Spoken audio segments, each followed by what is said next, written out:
नमस्कारः। कालानुरूपं संस्कृतभाषायै आधुनिकरूपम् आपादयन्त्यां वार्तावल्यां भवद्भ्यः सर्वेभ्यः विनम्राभिवादनम्। अहमस्मि सञ्जयः। अहं चास्मि ऋचा। ममापि सर्वेभ्यः अभिवादनम्। सञ्जय, वार्तावल्याः आरम्भात् प्रभृति कालोऽयं मन्ये महता वेगेन व्यतीतोऽस्ति। इदानीं तु वयं 32 अङ्कम् आपन्नः। परं निर्गतः कालस्तु न कथञ्चिदपि पुनरायाति। आश्चर्यम्! अद्य अस्मदीयं सुभाषितमपि इदमेव ख्यापयति। नष्टं द्रव्यं लभ्यते कष्टसाध्यं, नष्टा विद्या लभ्यतेऽभ्यासयुक्ता, नष्टारोग्यं सुपचारैः सुसाध्यं, नष्टा वेला या गता सा गतैव। धन संपत्ति नष्ट हो जाए तो प्रयास करके फिर प्राप्त की जा सकती है। विद्या चली जाए तो अभ्यास से पुनः अर्जित की जा सकती है। स्वास्थ्य खराब हो जाए तो उपचार कर तंदुरुस्त बना जा सकता है, पर बीता हुआ समय कभी वापस नहीं आता। Wealth squandered can be regained with effort. Knowledge lost can be recovered with practice. Fading health can be improved by treatment. But time once gone never returns. ऋचे, कालहानिस्तु अपूर्णीया तर्हि अलसेन अलम्। अग्रेसरामः प्रवाहिवार्ताः प्रति।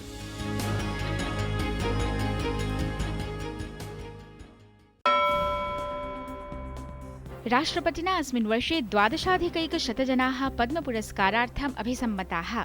अध्यात्मगुरुः श्री रविशङ्करः पद्मविभूषणेन, तेजोमयानन्दः स्वामी दयानन्द सरस्वती च पद्मभूषणेन, साहित्यशिक्षाक्षेत्रयोश्च योगदानार्थं प्रोफेसर NS रामानुजताताचार्यः अपि पद्मभूषणालङ्करणेन सम्मानयिष्यन्ते।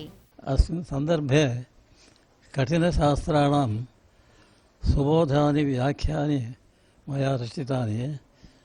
तैः व्याख्यानैः अध्यापकाः छात्राश्च अतीव सन्तुष्टाः वर्तन्ते। ममापि बाल्यात् अध्ययनम्, अध्यापनं, ग्रन्थलेखनम् इत्यादिकं कृतम्। भारतीय प्रौद्योगिकी संस्थानस्य मुम्बै परिसरे भूराजनीतेः भारतीय सभ्यतायाश्च अध्ययनम् इति विषये एका विचारसङ्गोष्ठी समायोजिता। अवसरेऽस्मिन् राजीव मल्होत्रा लिखितं द बैटल फॉर संस्कृत नामकं पुस्तकं लोकार्पितम्। लखनऊ विश्वविद्यालयस्य ज्योतिर्विज्ञान विभागे राष्ट्रिया एका संगोष्ठी समायोजिता। द्विदिवसीयेऽस्मिन् कार्यक्रमे वेदवेदाङ्गविषये विचारविमर्शो जातः। सञ्जय, वार्तागतज्ञानेन अन्तरङ्गस्य संस्करणपूर्वकम् उत्तमव्यक्तित्वविकासाय बाह्याङ्गभूषायाः अपि महत्त्वम्। तत्र चापि वदनस्य सौन्दर्यं सुव्यवस्थित केशविन्यासैव शोभायते। सौन्दर्यशास्त्रेऽपि केशसज्जा प्रामुख्यं भजते। अचिरमेव प्राक्कालीन केशविन्यासविधीन् प्रस्तुवन्ती एका प्रदर्शनी आयोजिता। अवगम्यते यत् चित्रविचित्रपद्धत्या केशविन्यासपरम्परा आधुनिके एव काले प्रचलनं गता। परं रचनात्मककलाक्षेत्रे मानवीयपदक्षेपणस्य अनुपदमेव विविधयुगीन प्रतिमाभ्यः कलाभ्यः चैव वस्तुतः इयं परंपरा आरब्धा। अगर हम इसमें ध्यान से सोचें कि आज से 2000, 3000 या 4000 साल पहले वो हेयर स्टाइल जो आज भी हम लोग यूज़ करते हैं, कई तरीके की हेयर स्टाइल ऐसी हैं कि जो आज भी प्रचलन में हमको दिखाई देती हैं। तो उस पीरियड में वो लोग किस तरीके से वो हेयर स्टाइल बनाते थे, तो ये एक बहुत रिसर्च बेस्ड क्वेश्चन हम लोगों के सामने है और इस पे हम लोग रिसर्च कर रहे हैं। भारतीय पुरातत्व विभागेन रक्तदुर्ग प्राङ्गणे आयोजितायां प्रदर्शन्यां सिन्धु सभ्यतातः आरभ्य मुगल शासनावधिं यावत् प्रचलितायाः केशविन्यासकलायाः दर्शनं सुलभायितम्। इह एकत्र प्राचीनतम सभ्यतायाः प्रसिद्ध नृत्यमग्नबालायाः अपरत्र च मुमताज महलस्य कुन्दलभारस्य सौन्दर्यास्वादनमपि लोकेभ्यः सम्भवम्। वैसे आप देखेंगे कि जो भी हेयर स्टाइलिंग जो आज के डेट में इंडिया में हो रहा है या अब्रॉड हो रहा है, और उनको आप इन सारे पिक्चर से रिलेट करेंगे तो लगेगा कि ये जो है वो ज़्यादा इनोवेटिव थे. And we were also surprised because it's very similar also to our culture, to the type of things we do in Central and South America, from the Mayas to the Incas, from the north of Mexico to the top bottom of our continent. अस्याः प्रदर्शन्याः मुख्यस्रोतस्तु प्राचीनस्मारकेभ्यः अधिगतप्रतिमाचित्रादिकमेव. इदम् एकत्र तु अस्मदीयम् अद्भुतं रिक्थजातं परिचाययति, अपरत्र च एषां संगोपनावश्यकतामपि ख्यापयति. Hair style के चित्र के अलावा हम लोगों ने उस समय प्राचीन काल में किस तरीके के इक्विपमेंट्स, क्या क्या औजार यूज़ करते थे, ये जैसे कंघी. हमने हड़प्पा मोहनजोदड़ो में एक कंघी मिली है जो कि आइवरी की है, हाथी दांत की है, उसको दर्शाया है कि वो किस तरीके की कंघी होती थी. इसी तरीके से मोहनजोदड़ो की में एक डांसिंग गर्ल की फिगर मिली है. भारतीय नारी संबद्धाः केशसज्जा केशविन्यासश्च अखिलेपि विश्वे अद्वितीयत्वं भजते. वस्तुतः केशविन्यास प्रदर्शनी माध्यमेन एतदेव तथ्यं प्रतिपादयितुं प्रयतितम्. छायांकनकारेण गोपालदासेन सह यशी भारद्वाजः. वार्तावलिवृत्तं डीडी न्यूज़ नवदिल्ली. अहो, वैपुल्यं वैचित्र्यं च केशालङ्करणविधिषु. एवमेव तस्माच्चैव विविधदेवानां स्तुतिष्वपि जटामुकुटमण्डनं वर्ण्यते. जटामुकुटः कियान् मधुरः शब्दः. संस्कृतभाषायाः माधुर्यं सर्वदैव लोकेभ्यः आकर्षणरूपं सिद्धमस्ति. माधुर्यकारणात् एव वैदेशिकाः अपि प्रकाण्डपण्डिताः संस्कृतजिज्ञासया मुग्धाः इव एनाम् अध्येतुं कृतक्षमाः. एषु एव विद्वद्वरेषु अन्यतमोऽस्ति डेन्मार्क् देशीयः प्राच्यविद्याविशारदः डॉक्टर केनेथ ज़ेस्क महोदयः. कतिचित् कालपूर्वं नवदिल्ल्यां तस्य सम्प्राप्तिप्रसङ्गे अस्मदीयवार्ताहरा तेन सह समभाषत.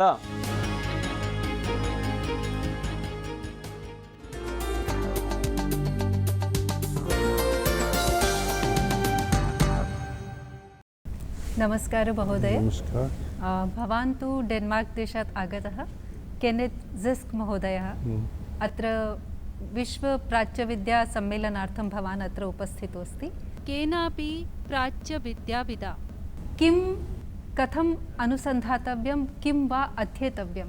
What I think best for a Sanskrit historian Indologist to study, and that's what I have been doing for my lifetime, is to try to understand what is the thought. How did the people who wrote Sanskrit texts, what was their mode of thinking? Can we understand that today? I've studied primarily Ayurvedic texts in order to understand what is the thinking, the rationale, and the reasoning behind these important texts. Now I've undertaken another study of Jyotish Shastra, and primarily the system of the Purusha and Stri Lakshanas, the marks on the human body. What's the rationale behind that? How can we tell if a person is good, bad, auspicious, inauspicious, based on the marks on their body? So this is a challenge for me, especially as a Westerner, an outsider, to understand what is the rationale behind this mode of thinking. Not just to hear other people tell you what they're saying, but you yourself, as a student of Sanskrit, hopefully there are many students of Sanskrit listening to this program, and I would implore them to not just accept what they tell you the meaning is, but find out the meaning for yourself. प्राच्यविद्या भवतां देशे उत वा अस्माकीन देशे उत वा निश्शेषेऽपि विश्वे कथम् उपयोगिनी? The state of Sanskrit today and Indian studies is in a desperate state. In the modern world, where most of our young people are attracted to mobile telephones, to internet, to social media, I find that Sanskrit as a subject has little value, has little attention. And I feel because of that, that the knowledge that we can gain from Sanskrit, the years that we've put in studying Sanskrit, because it's not a subject, a language you can learn in a couple of years. It's a lifetime endeavor. All this could be lost if young people do not begin to study the language in the way that we have, and have the passion for learning the language, for what it can tell us about ourselves and the world around us if we want to. This is my greatest fear. How can we carry that forward so that people will want to, students, doesn't have to be many students because this particular subject doesn't attract a lot of students. But those who do, how can we bring them to have that passion that we have for the language? I think this is crucial for the survival of this language and our ability to learn the language. This is the greatest fear I have. आधुनिक कालः तु विज्ञान प्रविधिमयः कालः विद्यते तर्हि आधुनिके सन्दर्भे संस्कृतस्य औचित्यं किम् अस्ति? I think Sanskrit has a very important role to play in society, not so much as what the Sanskrit texts tell us or what they may reveal to us in some kind of secret way that we didn't know before, some kind of gizmo found in the Veda or something like that that could be useful to us today. But what I really do feel is that the discipline that a student takes to learn the language, the knowledge that one gains in the process of learning the language, the knowledge not only of the language, but of how to think, how to rationalize, how to approach a problem and find a solution to it. This process of thinking that's necessary to learn the language and understand the texts that you'll be reading, this has far-reaching value beyond the text, beyond the language, into a system of having you as a student being well adapted to a fast-paced, ever-changing world, how to navigate that world in the best possible way. That's what I think the real value of Sanskrit is. एवमेव बहुशो धन्यवादाः. Thank you. हार्दं धन्यवादं व्याहरामि. Yeah, thank you. Thank you, sir.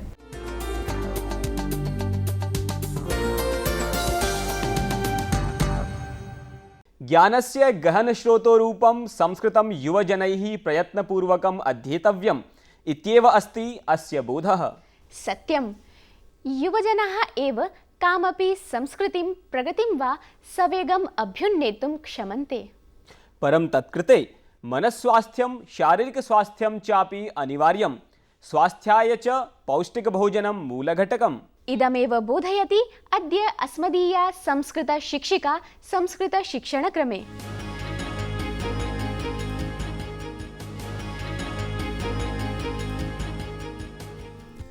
नमस्कार।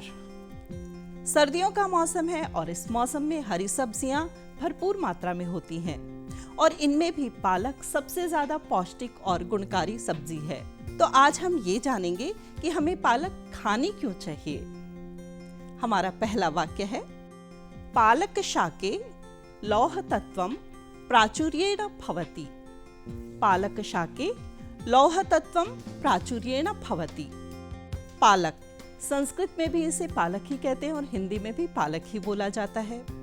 प्राचुर्येण का अर्थ है अधिक मात्रा में। अब है हमारा दूसरा वाक्य, पौष्टिक हरित शाकेषु अयं शाकः पौष्टिकतमः। पौष्टिक हरित शाकेषु अयं शाकः पौष्टिकतमः।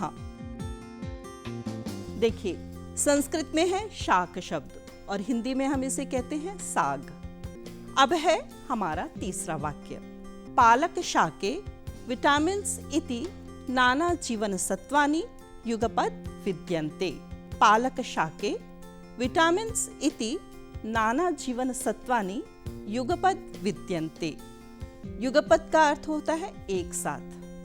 पालक में एक साथ कई विटामिन्स पाए जाते हैं, जैसे ए, बी, सी, ई और के, जिनका आंखों के लिए, शरीर की रोग प्रतिरोधक क्षमता बढ़ाने के लिए और शरीर के विकास के लिए उपयोग होता है। अब है हमारा चौथा वाक्य। पालक शाके ताम्रम मैग्नीशियम कैल्शियम द्रव्ये ओमेगा 3 इति मेदस्तत्वं च विपुलतया भवन्ति। पालक शाके ताम्रम मैग्नीशियम कैल्शियम द्रव्ये ओमेगा 3 इति मेदस्तत्वं च विपुलतया भवन्ति। ताम्रम अर्थात कॉपर, तांबा जिसे हिंदी में कहते हैं। मेदस अर्थात वसा, इंग्लिश में जिसे हम फैट कहते हैं। विपुलतया का अर्थ है अधिक मात्रा में। संस्कृत में अस्ति, भवति, विद्यते इन तीनों शब्दों का साधारणतया एक ही अर्थ होता है, होना। अस्ति, भवति, विद्यते।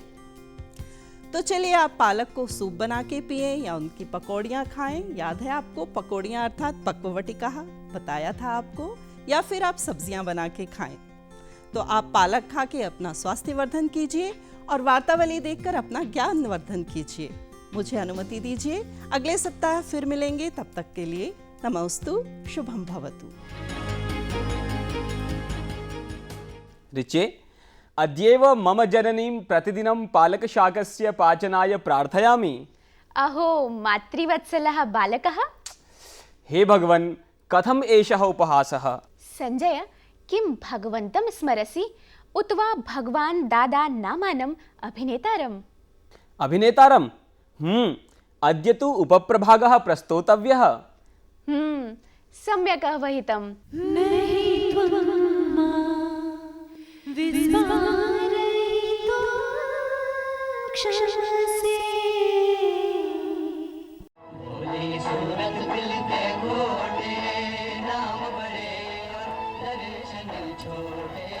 स्वागतम्।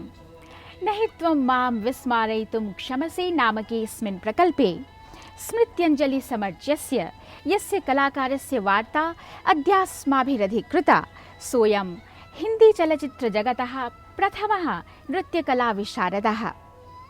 अद्वितीयः अनुपमेयश्च विश्रूयते भगवान् दादा। अभिनयनृत्ययोः अनुपमां शैलीं बिभ्रता अनेन हास्यविनोदकथायाः मन्ये नवीना परिभाषा निर्मिता। शाम ढले खिड़की तले तुम सीटी बजाना छोड़ दो, तुम तीर चलाना छोड़ दो। ये दाढ़ी और ये मूंछ और फिर मोहब्बत निकालो। अरे अरे। अभिनेतुः चलचित्र निर्देशकस्य च भगवान् दादा इत्यस्य मूलनामासीत् भगवान् आपाजी पालव। हिंदी चलचित्रेषु नृत्यस्य शैली विशेष प्रणेता भगवान् एवंविधः अनुपमः तारकः आसीत्, यो हि महानायकस्य अमिताभ बच्चनस्य कृते आधुनिकयुगस्य च नैककलाकाराणां कृते प्रेरणास्रोतः सिद्धः। भगवान् दादा तु बाल्यादेव चलचित्र मोहिन्या सम्मोहितः इवासीत्। इसमें और मुझे फर्क ही क्या है? नाक मेरी जैसी, आंखें मेरी तरह, जितना मैं मोटा हूँ उतना वो, जितना वो टिंगू है उतना मैं। श्रमिकरूपेण कार्यमाचरते तस्मै गतशताब्दीये 30 वर्षे चलचित्रजगति पदक्षेपावसरः लब्धः। अयमासीत् बेवफा आशिक इति मूकचलचित्रे हास्याभिनेतुः अभिनयस्य अवसरः। ततोऽनन्तरं च तद्विषये यत्किमपि घटितं तत्सर्वं चलचित्रेतिहासस्य मनोरमाध्यायरूपम् आपन्नम्। प्रायशः 6 दशाब्दविस्तीर्णे स्वीये अभिनयजीवने भगवान् दादा नानाविध सफल चलचित्रेषु अभिनय प्रतिभां प्रमाणीकृतवान्। अबे वो जमींदार के साले, ये बाप का माल समझा है क्या? अष्टचत्वारिंशत् चलचित्राणां निर्माणनिर्देशनभारोऽपि तेन लीलया निर्व्यूढः। नृत्याभिनययोः अभिनवसङ्कल्पना प्रस्तोता एषः कलाकारः कदाचित् भव्यभवनस्य कतिपयकारयानानां च स्वामित्वसम्पन्नः आसीत्। प्रायशः असौ स्वीयमित्रवृन्देन परिवृतः अवर्तत। धीरे से आजा री अखियन में निंदिया आजा धीरे से आजा। परन्तु असाफल्यमये जीवनयात्रावधौ सर्वाण्यपि मित्राणि क्रमशः तम् उत्सृज्य निर्गतानि। भोली सूरत दिल के खोटे, नाम बड़े और दर्शन छोटे। वयसः अन्तिमचरणे भगवान् दादा सामूहिकवसत्यां जीवनं यापितवान्। तत्रैव च जनशून्यावस्थायां तेन स्वीयजीवनयात्रा परिसमाप्ता। कभी काली रतियां, कभी दिन सुहाने, किस्मत की बातें तो किस्मत ही जाने। यशोधनस्य अस्य कृते तत्पुण्यतिथिमुपलक्ष्य वार्तावलीश्रितैः अस्माभिः स्निग्धोऽयं भावसलिलाञ्जलिः अर्प्यते तमाम्। आगामिनि सप्ताहे पुनरायास्यामः। स्मृतिमुपलक्ष्य कस्यचन विश्रुतस्याभिनेतुः।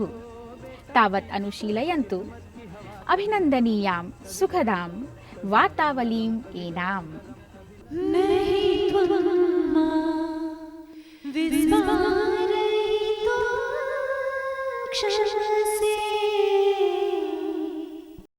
कीर्तिशिखरासीनस्य विषादकरोऽयम् अन्तकालः। चलचित्र जगतः एव प्रसंगानुषंगेन स्मारयामो वयमत्र सांप्रतिकं स्पर्धागीतम्। चाहता है वो कहने दो मुझे, तुमसे मोहब्बत हो गई है मुझे, पलकों की छाँव में रहने दो, एहसान तेरा होगा मुझ पर। अस्य गीतस्य गेयतानुकूल मौलिकानुवादः भवद्भिः स्पर्धकैः फरवरी मासस्य प्रथमदिनाङ्कं यावत् अस्मभ्यं प्रेषणीयः। औत्सुक्येन प्रतीक्षामहे वयम्।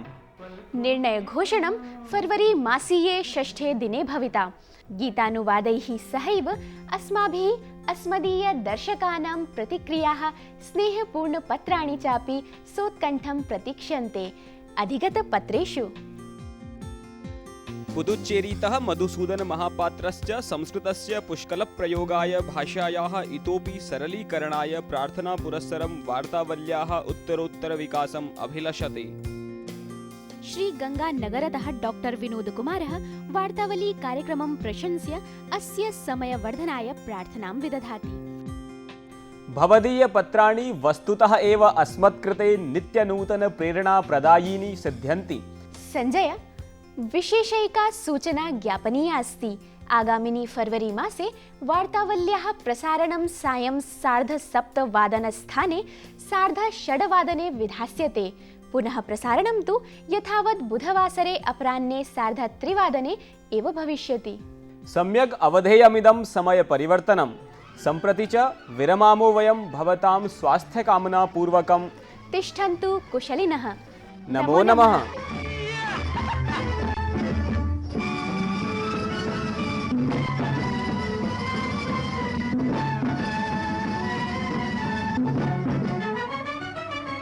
पैसे पैसे को जवानी मेरी तरह से, पैसे पैसे को जवानी मेरी तरह से, सोते सोते उठ जाऊं बिस्तर से, सोते सोते उठ जाऊं बिस्तर से।